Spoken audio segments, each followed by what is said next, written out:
السلام علیکم ورحمۃ اللہ وبرکاتہ۔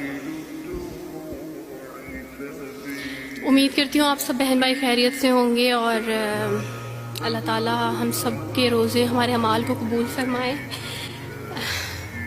میں بڑی روتلو ہوں تو اس لیے میری آواز شروع میں ہی رونے والی ہو جاتی ہے۔ ہاں، میں وہی انسان ہوں جو وارث ماموں کے لیے بد دعائیں کرتی تھی، لیکن میں ابھی پیچھے ایک بچی کو بتا رہی تھی کہ وارث ماموں اپنی جھولی اٹھا کے راتوں کو دعائیں کرتے ہوتے تھے کہ چاند اسلام قبول کر لے، تو دعائیں کبھی رد نہیں جاتی۔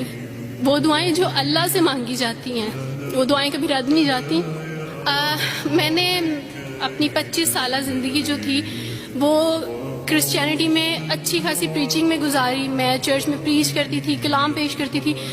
ایک آپ کہہ لیں کہ کٹر مسیحی تھی میں، اور ایسی مسیحی تھی جو وارث ماموں کو یعنی بولنے نہیں دیتی تھی فیملی میں۔ جب مجھے پتہ چلتا تھا کہ آج وارث ماموں فلاں فیملی میں وزٹ کر کے گئے ہیں، میں اس گھر میں پہنچ جاتی تھی۔ اس سے پہلے کہ وارث ماموں کی باتیں ان کے ذہن پہ اثر کریں، مجھے خدا کا کلام پیش کرنا ہے، ان کے گھر پہ جا کے دعا کرنی ہے تاکہ شیطان اپنا کام نہ کرے، بیکاز میرے نزدیک وارث ماموں جو کام کر رہے تھے وہ شیطان کا کام تھا، کیونکہ وہ خداوند سے دور کر رہے تھے میرے لوگوں کو۔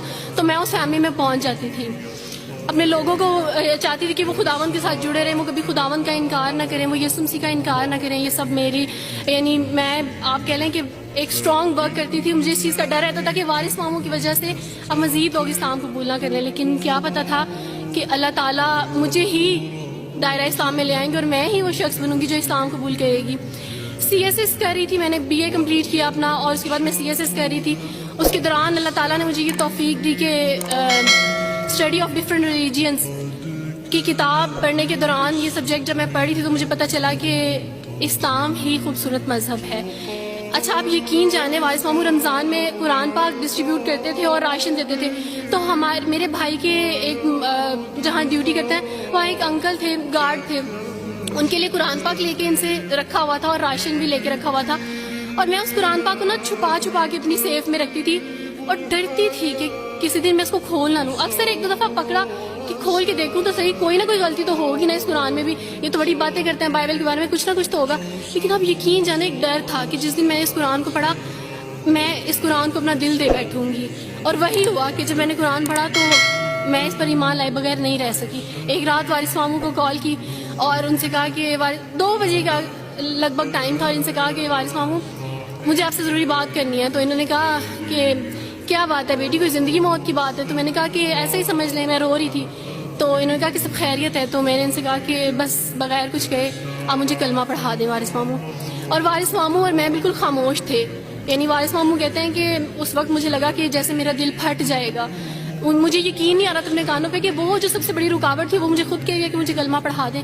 اور میں نے ان سے 5 منٹ کا یعنی اسپیس لی کال پہ، اور 5 منٹ میں نے دعا کی، لیکن اس کے بعد میں نے کہا کہ اگر میں حق پہ ہوں، سچ پہ ہوں، تو بس پھر خداوند اس کو ہو لینے دے۔ اور وہی ہوا، میں نے اسلام قبول کیا، اور سوچا تھا کہ CSS کمپلیٹ کرنے کے بعد فیملی میں اناؤنس کروں گی، لیکن اللہ تعالیٰ نے کچھ اور منصوبے بنائے ہوتے ہیں، انسان کے کچھ اور منصوبے ہوتے ہیں۔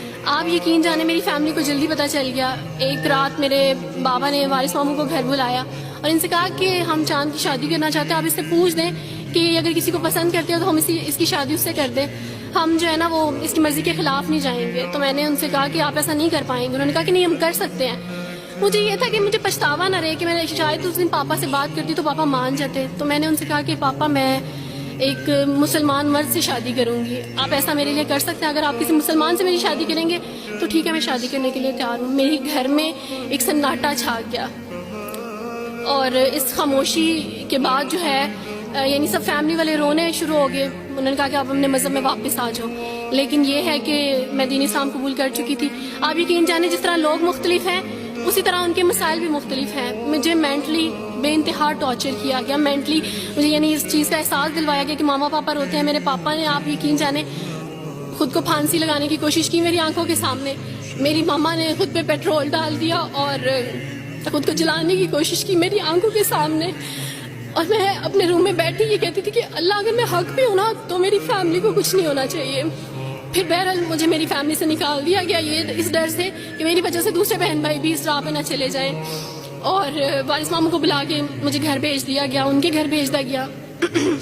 جب میں گھر سے آ رہی تھی تو وارث ماموں نے کہا کہ بیٹی اگر آپ کا کوئی سامان ہے تو آپ لے لیں۔ تو میں نے ان سے کہا کہ اس گھر سے صرف ایک ہی چیز میرے ساتھ جا رہی ہے اور وہ ہے میرا نام جو ماما پاپا نے مجھے دیا تھا.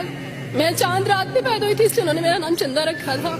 بس وہ نام لے کے آئی. آپ یقین کریں ہمیں کہا جاتا ہے جبرن اسلام قبول کیا جاتا ہے. اسلام قبول کرنے کے بعد وہ جبر کیا جاتا ہے کہ آپ سوچ بھی نہیں سکتے. آپ کو اپنے ماں باپ سے ہی ملنے نہیں دیا جاتا. آپ کو اپنے ہی چھوٹے بہن بھائیوں کے پاس بھی جانے دیا جاتا. آپ ہاسپٹل میں تھی ڈیلیوری کے ٹائم. آپ یقین جانے میرے پاس کوئی بھی نہیں تھا جو مجھے بیڈ سے اٹھا کے بٹھا سکتا. ایسے موقع پہ مجھے اپنے اپنوں کی ضرورت تھی لیکن میرے اپنوں کے جبر نے میری ماما کو مجھ سے دور رکھا. میرے بہن بھائیوں کو میرے کرسچن کولیگس نے ہی میری فیملی کو پریشرائز کیا کہ اس کو فیملی سے نکال دیں کیونکہ اگر آپ اس کو ملیں گے تو مزید لوگ بھی عبدالوارث کی طرح چندہ کی طرح اسلام قبول کریں گے. میں نا ہاسپٹل میں لوگوں سے کہتی تھی کہ مجھے بیڈ سے اٹھا کے بٹھا دیں. سیزیرین کے بعد میں اٹھ نہیں سکتی. میرا بیبی رو رہا ہے کوئی مجھے بیبی پکڑا سکتا ہے. آئیڈیا ہی نہیں تھا ہاسپٹل میں کیا کیا لے کے جاتے ہیں. میرے پاس ایک ایسا دوپٹہ نہیں تھا جو میں چینج کر سکتی. ایسے موقعوں پہ آپ یقین جانے آزمائش اور جبر اسلام قبول کرنے کے بعد ملتا ہے. مجھے آپ سب سے توقع ہے, آپ سب اسلامک اداروں سے توقع ہے کہ اب آپ ہمارے لیے سٹیپ لیں. ہمارے اپنوں نے تو ہمیں چھوڑ دیا. انہوں نے جو ہمارے ساتھ جبر کیا اس جبر کے بدلے آپ ہمارے ساتھ نیکی کریں. اب آپ کیا سٹیپ لیتے ہیں نیو مسلمز کے لیے جن پر یہ الزام لگایا جاتا ہے کہ ان پہ جبر کیا جا رہا ہے. ہم پہ جبر نہیں, ہم پہ جبر اسلام قبول کروانے والوں نے نہیں کیا بلکہ جن کے گھروں سے ہم آئے تھے اسلام قبول کرنے کے بعد جبر تو ان کی طرف سے تھا. کبھی کٹے بیٹھ کے روئیں گے.